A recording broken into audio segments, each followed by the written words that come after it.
بنی اسرائیل میں 3 لوگ پھنس گئے تھے غار میں۔ بارش کی شدت تھی، تیز آندھی تھی، تو وہ بچنے کے لیے غار میں پناہ لینے کے لیے داخل ہوئے تو اوپر سے کوئی بہت بڑا بھاری پتھر آ کے غار کے دروازے کے آگے ٹک گیا۔ روشنی بھی بند ہو گئی، ہوا بھی بند ہو گئی، تو سانسیں بھی مشکل سے چل رہی تھی۔ تو انہوں نے کہا کہ اس مشکل ویلے میں اپنے اعمال کے وسیلے سے اللہ سے دعا مانگو۔ تو ایک نے کہا کہ میرے مالک، میں اپنے ماں باپ کے لیے جب باہر سے بکریاں لے کے جاتا تھا تو سب سے پہلے دودھ دھو کے ان کو پیش کرتا تھا، پھر اپنے بچوں کو دیتا تھا۔ اور ایک دن میں آیا اور دودھ دھو کے ان کے سرہانے کھڑا ہوا اور وہ سو چکے تھے، اور میرے بچے اور میری بیوی وہ بھوک سے تڑپ رہے تھے، لیکن میں اپنے اس طریق کو چھوڑنا نہیں چاہتا تھا، اور وہ سو گئے اور میں سحری تک اپنے باپ اور اپنی ماں کے سرہانے کھڑا رہا۔ جب سحری کا وقت ہوا تو ان کی آنکھ کھلی تو انہوں نے مجھے دیکھا تو بہت دعائیں دی اور وہ دودھ نوش جان کیا۔ میرا یہ عمل اگر تجھے قبول ہے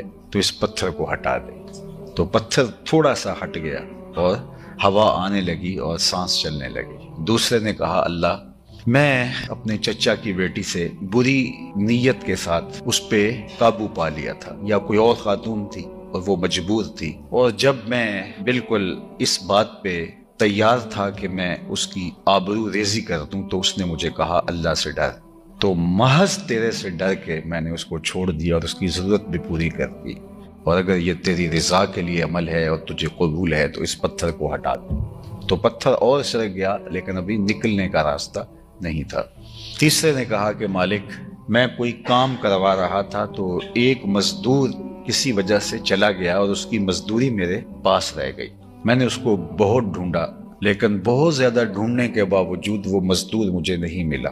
اس کے تھوڑے سے پیسے میرے پاس تھے، تو میں نے اس کی ایک بکری خرید کے اپنے ریوڑ میں رکھ دی، اور میں نے کہا کہ اس کا مال اسی طرح بڑھتا رہے گا۔ اور مدتیں بیت گئیں، اس بکری نے بچے دیے، پھر اس نے بچے دیے، پھر اس کی آگے نسل چلی، حتیٰ کہ وہ بھی ایک ریوڑ بن گیا۔ ایک عرصہ کے بعد، سالوں کے بعد وہ گزرا اور اس کو یاد آیا تو اس نے کہا کہ میری تمہارے پاس مزدوری ہے۔ تو میں نے کہا بالکل ہے، یہ جو ریوڑ ہے یہ تمہارا ہے۔ تو اس نے کہا مجھ سے مذاق تو نہ کرو۔